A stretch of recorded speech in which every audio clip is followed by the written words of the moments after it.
तो आज हम जिस संहिता की बात करने जा रहे हैं उसका नाम है शिव संहिता। हालांकि संहिता की बात शुरू करने से पहले कुछ 2-4 मोटे छोटे क्वेश्चन से रूबरू हो लेते हैं। अक्सर जब हम पिछले कई सालों से आयुर्वेद शास्त्र के विद्यार्थियों को पढ़ा रहे हैं, जब उनके संहिता अध्ययन करवाते हैं, जैसे सरक संहिता है, सुश्रुत संहिता है, तो उसमें कई बार कुछ ऐसे रेफरेंसेस होते हैं, कुछ ऐसे श्लोक होते हैं जो वहाँ से ज़्यादा डिटेल व्यू में देखने की जरूरत होती है। तो ऐसे में हम जब उन छात्रों को बोलते हैं कि आप इस चीज़ को उस जगह से देखिए, जैसे शिव से रिलेटेड स्रोत को शिव संहिता या ऐसे ही अन्य से देखिए, तो अक्सर वहाँ पे उनको एक प्रॉब्लम रहती है कि इनका ऑथेंटिकेट रेफरेंस कहाँ है या उनका ऑथेंटिकेट मीनिंग क्या है। हालांकि हम क्लासरूम के छात्रों को तो बता देते हैं कि उनका क्या चीज़ है, लेकिन जनरल अप्रोच में एक आम लोगों तक इस बात को कैसे पहुँचा जाए, उसी के लिए हमने इस नए प्लेटफॉर्म को शुरू किया है। इसमें हम क्लासरूम, एग्ज़ाम, उन सबसे ऊपर उठकर एक नॉर्मल तरीके से बात करेंगे। इस चैनल पे हम एग्ज़ाम वाली चीज़ों से दूर हटकर थोड़ी सी बात करेंगे, शिव संहिता को जनरल एस्पेक्ट में समझेंगे और किसी भी संहिता अध्ययन को किस तरह से करना है, उसकी क्रिटिकल व्यूज क्या होते हैं, उन सब के बारे में भी इसमें विस्तार से चर्चा करेंगे। क्योंकि आज की क्लास इंट्रोडक्टरी क्लास है, इसलिए हम सबसे पहले ये समझेंगे कि संहिता अध्ययन करते कैसे हैं, फिर हम थोड़ा सा इंट्रोडक्शन देंगे, बाकी हमारा रेगुलर संहिता अध्ययन कल से शुरू हो जाएगा। तो हमारा पहला विषय होता है संहिता अध्ययन कैसे करते हैं, या कोई भी पुराना टेक्स्ट है तो उसको पढ़ना कैसे होता है। तो देखिए, सबसे पहले ये चीज़ सामने आती है कि जो अक्सर कहा जाता है कि जैसा श्लोक कहा गया है उसका वैसा हिंदी मीनिंग समझो और काम खत्म। श्लोक में कुछ खास नहीं होता, अक्सर ऐसा लोग कहते हुए सुना है मैंने। बट जब आप इसी श्लोक को अच्छे से पढ़ने में जाओ या उसको जब वास्तविक समझ में जाओ, तो आपको ना सिर्फ एक तरीके से, या जिसको बोलते हैं एक एंगल से देखना चाहिए, बल्कि उसके मल्टीपल एंगल पे जाना चाहिए। यानी कि आप सबसे पहले ये समझिए कि आप उस श्लोक को किस तरह से समझ पा रहे हैं, एक और व्यू से। दूसरा व्यू ये होता है कि जो आप जिस भी टेक्स्ट बुक से पढ़ रहे हैं, रेफरेंस टेक्स्ट बुक से, उस रेफरेंस टेक्स्ट बुक के राइटर ने उसको कैसे लिखा है। तीसरा व्यू ये होगा कि आप उसी टेक्स्ट को, उसी श्लोक को एक क्रिटिकल व्यू में देखें, यानी कि आप आलोचनात्मक दृष्टि से देखें कि आप उसके अपोजिट क्या सोच सकते हैं। और एक अन्य व्यू ये होता है कि हम ये विजुलाइज करें कि हम स्वयं आचार्य के सामने उस टाइम बैठे हैं और उसी श्लोक को उससे सुन के उस समय हमारे मन में क्या आ रहा है। एक और व्यू भी हम बात करते हैं कि जब आप खुद को उस एंगल में रख के सोचिए आपने उस श्लोक को क्यों लिखा है, या आप उसको लिखने की जरूरत क्यों पड़ रही है, या आपने क्या सोच के वो लिख रहे हो। यदि आप इन सब एंगल्स को एक तरह से विजुलाइज कर सकते हैं, समझ पाते हैं, तब आप जाके उस एक गूढ़ मंत्र का सही से अर्थ को समझ पाएंगे। एक कोशिश की जा सकती है, क्योंकि हमारे पाठ्यक्रम का हिस्सा नहीं होता इतना अच्छे से, तो इसलिए अक्सर हम इन सब चीज़ों पर इतना ज़्यादा ध्यान नहीं दे पाते। हालांकि क्लासरूम में आप मेरे पुराने वीडियोस देख रहे होंगे, तो उसमें जो हमारे विद्यार्थी वो जानते हैं कि हम संहिता को भी इसी तरह से पढ़ते रहे, चरक और सुश्रुत को आयुर्वेद शास्त्रों। लेकिन जब हम बात करते हैं दूसरे धर्म संहिताओं की, तो उनमें अक्सर ऐसा नहीं देखने को मिलता है। उनके अध्ययन को या तो यूजीसी नेट लेवल पर कर दिया जाता है। जैसे आप चरक संहिता को देखेंगे तो सिर्फ यूजीसी नेट एग्जाम लेवल तक लेके चले जाते हैं। तो सबसे पहली बात ये है, जो सबसे पहला क्वेश्चन आता है कि हमने सबसे पहले इसी संहिता का अध्ययन से शुरुआत क्यों की। संहिताएं बहुत सारी हैं और भी। तो इसके देखिए 2-3 मोटे मोटे कारण है कि हमने इसी संहिता से शुरुआत क्यों की। शिव संहिता को यदि देखा जाए तो ये शिव पार्वती का सबसे पुराना ग्रंथ माना जाता है, यानी कि जो आदि काल का आदि पुरुष जिनको शिव बोला जाता है, उनका सबसे प्रमाणिक पूरा ग्रंथ, जो प्राचीन ग्रंथ माना जाता है। तो ये ग्रंथ है जो आपको उस प्राचीनता से जोड़ने का एक रास्ता प्रदान करेगा, ताकि आप उस प्राचीन चीज़ों को वहीं से समझना शुरू करें। क्योंकि जब आप एक एंड पॉइंट से समझना शुरू करते हैं तो आपके लिए ईजी रहता है कि आप बाद वाली संहिताओं को उसके रेफरेंस में लेके समझ सकें। तो हमारी कोशिश रहेगी कि एक हमारा रेफरेंस ग्रंथ रहेगा। दूसरा ये रहेगा कि शिव संहिता एक ऐसा ग्रंथ है जो हमें कहीं भी एज इट इज़ नहीं मिल रहा है। जैसे चरक हो गया तो हमारे पास एक मोटा मोटा रेफरेंस था कि भाई ये चरक है, इसी को एक ही है। हालांकि उनकी भी बहुत सारी पांडुलिपियाँ थी, लेकिन जिस तरह से इतना बिखरा हुआ मिला है, इतना दूसरे ग्रंथ बिखरे हुए नहीं मिलते हैं अक्सर। हालांकि इसके बारे में थोड़ा सा बात करें तो ये कि ये 13 पांडुलिपियों के रूप में मिला था हमें, जो 1729 के बाद से लगा के उन्हीं को लेके इन्होंने, जो हमारे उस समय के विद्वान थे, उन्होंने एक कॉम्प्लेक्स रूप में संहिता की रचना की थी, जो उसको ऑथेंटिकेट मान लिया गया। लेकिन उसमें हम जब संहिता पढ़ेंगे तो मेरी कोशिश रहेगी कि हम ये जाने कि वास्तव में कौन से विचार पुराने जमाने के वास्तव में है, पांडुलिपियों से है, कौन से किस पांडुलिपि से है, उसका उद्देश्य क्या रहा था, और कौन से विचार बाद में जोड़े गए हैं। क्योंकि अक्सर ये समझना जरूरी हो जाता है कि कौन सी चीज़ें सेल्फ तरीके से जोड़ दी गई हो बाद में,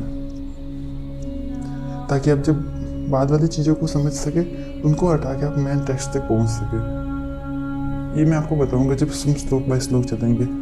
चलिए अब शिव संहिता के स्ट्रक्चर की बात करते हैं। इसमें जो सबसे पहला पॉइंट आता है, शिव संहिता का काल क्या है। तो जो national curriculum of education communication है, उसके यदि अनुसार देखा जाए तो शिव संहिता का काल भी डिटरमाइन नहीं किया जा सकता, यानी कि आदि पुरुषों से चला आ रहा है। हालांकि जो अपन शिव संहिता पढ़ने वाले हैं, जो मार्केट में या फिर जो आपको नेट पर अवेलेबल है, वो 1729 के बाद से लिखे गए जो पांडुलिपि को कलेक्शन करके लिखा गया है, वो है। अब शिव संहिता के रचयिता कौन है, तो इसके रचयिता भगवान शिव को माना गया है, जिनको आदि पुरुष भी कहा गया है संहिता में। हालांकि यहाँ पे अक्सर एक और ज़्यादा चीज़ रहती है कि शिव संहिता या शिव से जुड़े जो तंत्र हैं, उनको योग शास्त्र के अंतर्गत बताया जाता है। बट यहाँ हम उनको सिर्फ योग शास्त्र की दृष्टि से ना देखकर एक आयुर्वेद शास्त्र और एक जनमानस की दृष्टि से देखने का भी प्रयास करेंगे, ताकि हम उन चीज़ों को वास्तव में समझ पाए जो हमारे लिए समझना जरूरी है। यहाँ हम योग की क्रिटिकल लेवल तक नहीं ले जाएंगे, हम उनको एक बेसिक अंडरस्टैंडिंग तक रखेंगे। और उनका मेनली हमारा ये फोकस इसमें ये भी है इस कोर्स को शुरू करने का, कि हम उनके मेंटल लेवल पर पढ़ने वाले असर को समझ सकें, यानी कि जो मानसिक चिकित्सा जिसको बोलते हैं, वो उसको हम यहाँ से थोड़ा करें। क्योंकि जब आप सिर्फ संहिता पढ़ेंगे तो उसमें कुंडलिनी के बारे में पढ़ाया जाएगा। और जब मैं ब्रॉड लेवल पे बोलता हूँ कुंडलिनी क्या है, तो कुंडलिनी को हम सीधे मतलब में समझे तो शिव का सती से लगा के शिव के पार्वती तक के सफ़र को ही कुंडलिनी बोला जाता है। इस दौरान जो घटनाक्रम हुए, यदि हम उन घटनाक्रम का वैज्ञानिक महत्व या फिर उनको जो एक रियल मीनिंग में समझ पाते हैं, तो वही हम कुंडलिनी समझते हैं। कुंडलिनी कोई बाहर से ऐसा नहीं है कि आप अलग से कोई पावर है, नहीं है, वो आपकी इनबिल्ट है। और वही घटनाक्रम शिव के सती से शिव के पार्वती तक का है, तो उस पर भी विस्तार से चर्चा करेंगे। हालांकि जब शिव संहिता पढ़ेंगे तो हम सिर्फ एक टेक्स्ट के बजाय हम इसके सहयोगी जैसे शिव सर्वोदय हो गए, इस तरह की और भी अन्य चीज़ें हैं, उनको साथ में लेके चलेंगे, ताकि हर एक अध्याय, जिसको यहाँ पटल बोला जाता है शिव संहिता में, यहाँ पे हमें एक और चीज़ समझना जरूरी है कि जब हम शिव संहिता का या फिर किसी भी संहिता का अध्ययन करते हैं तो हमें संहिता को समझना ज़्यादा इम्पोर्टेंट होता है, ना कि उससे रिलेटेड दूसरी चीज़ों को, कि कितने श्लोक थे, किस श्लोक को कैसे याद करना है। श्लोक कंटेस्ट कर देना अच्छी बात है, पर यदि आप श्लोक ही नहीं समझ पाते तो उसको कंटेस्ट करने से क्या फ़ायदा। अक्सर हम देखते हैं जब बालक श्लोक तो याद कर लेते हैं लेकिन उनके मीनिंग्स वो नहीं बता पाते हैं। तो इसलिए हमारी अप्रोच रहेगी कि हम श्लोक को उसी तरीके से समझें जिस तरीके से समझना चाहिए, यानी कि एक मल्टीपल डायमेंशन में समझें। शायद इस श्रृंखला के 100 से भी ज़्यादा एपिसोड्स हो सकते हैं। तो हमारी यात्रा आपके साथ जारी रहेगी कल से। आज बस हम इसके परिचय को प्रस्तुत कर रहे थे। आज की सभा में बस इतना ही। कल आपसे फिर मिलते हैं। इसको टाल। आज की सभा में बस इतना ही। कल फिर आपसे मुलाकात होगी, तब हम शुरू करेंगे शिव संहिता के बारे में। हालांकि हम प्रथम पटल या पहले श्लोक पर पहुंचने से अभी इतना जल्दी शुरू नहीं करेंगे। हम अभी शिव संहिता को थोड़ा और डिटेल में जानेंगे, वास्तव में इसकी ज़रूरत कैसे थी, इन किन परिस्थितियों में लिखा गया और ये आगे चल के किस टाइप की बात करेगा। क्योंकि जब आप एक संहिता की भाषा समझ पाते हैं तो उसके बाद में आप आगे जाके उसके लिए समझना ईजी रह जाएगा कि आखिर वो संहिता कहना क्या चाहती है, या उसकी जो कहने का टोन है वो क्या है। जो टोन होता है, एक लय होता है, यदि आप उसको समझ पाते हैं तो आपके लिए संहिता अध्ययन बड़ा ईजी हो जाता है। नहीं तो आप सिर्फ उस श्लोक की मोहमाया में भटकते रह जाते हैं कि किस बुक ने क्या लिखा है, किस ऑथर ने क्या लिखा है। आप उसके वास्तविक मीनिंग तक नहीं पहुंच पाते हैं। और इसीलिए इसका जो संहिता है हमारी, उसका पहला जो प्रथम पटल है या जिसको पहला अध्याय बोला जाएगा, उसका नाम ही लय प्रकरण है, ताकि आप उस लय में आ जाए, उस एक व्यू पॉइंट से सोचने वाले प्राणी बन जाए। यहाँ से रटना नहीं है। हम अपनी लाइफ के लिए चरक संहिता को समझने की कोशिश करेंगे।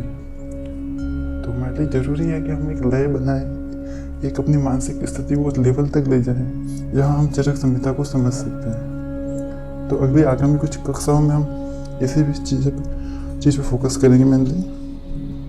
यदि इसके पटल की बात करूँ तो इसमें 5 पटल है हमारे पास। पहला लय प्रकरण हो गया, जिस पे काफ़ी विस्तृत चर्चा की जाएगी। सेकंड पटल तत्व ज्ञान प्रकरण है, जिसको हम शिव स्वरोदय से, जो एक इसका सहायक ग्रंथ है, उससे समझेंगे। उसी में तत्व ज्ञान का होता है, जिसको मैं यूनिवर्स के ओरिजिन के बारे में बात करेंगे। यूनिवर्स के ओरिजिन को देखा जाए तो इसके लिए हमारे पास साइंटिफिक अप्रोच रहेगी। हम यूनिवर्स के ओरिजिन को, इसी संहिता को, जो इसका प्रूवन एक्सपेरिमेंट है लार्ज हैड्रन कोलाइडर का, जो स्विट्जरलैंड है, सन की लेबोरेटरी, वहाँ से लेंगे और उसके ऑथेंटिक डाटा लेंगे कि आखिर उस टाइम वास्तव में क्या हुआ था। और हम इसमें ये भी समझेंगे कि शिव और जो शक्ति है वो हर एक चीज़ के ओरिजिन और एंडिंग पॉइंट पे साइंटिफिकली या फिर जो फिजिक्स के डाटा से हिसाब से कहे, जो हम जिनको आप आज के ज़माने में यदि आधुनिक विज्ञान में बोले तो एक प्रामाणिकता कह सकते हैं, वो किस तरह से है। क्योंकि शिव संहिता या फिर शिव जो है मोस्ट ऑथेंटिकेटेड चीज़ है। इसके बारे में आप संदेह कर सकते हैं, तो संदेह कर आपको चीज़ बताई गई है कि उसका जो बोलते हैं ना कि आपका संदेह का निवारण भी हर जगह मौजूद है, बस आपको ढूंढने की ज़रूरत है या फिर आप उसको समझने की ज़रूरत है। तो इसमें हम प्रोफेसर हिग्स के विचार भी लेंगे, जिनको अभी कुछ ही वर्षों पहले नोबेल पुरस्कार भी मिला है उनकी रिसर्च के लिए। तृतीय पटल का नाम योग अनुष्ठान पद्धतियाँ है। इसमें हम योग और माया के संबंध में ज़्यादा चर्चा करेंगे। योग अनुष्ठान में 84 योगा का वर्णन है और 4 मुख्य योग का वर्णन दिया गया, तो हम उनको पढ़ेंगे। उसके बाद में मुद्रा कथन एंड वचन पटल है, तो इन सभी के बारे में विस्तृत चर्चा की जाएगी। आपको ये संहिता दिल की क्लासें कैसे लगती है, इसमें आप क्या और सुझाव चाहते हैं, इसके लिए आप हमें इसमें कमेंट कर सकते हैं और हमारे चैनल को सब्सक्राइब कर सकते हैं। तो अब आपसे अगली मुलाकात होगी कल सुबह। तब तक के लिए नमस्कार।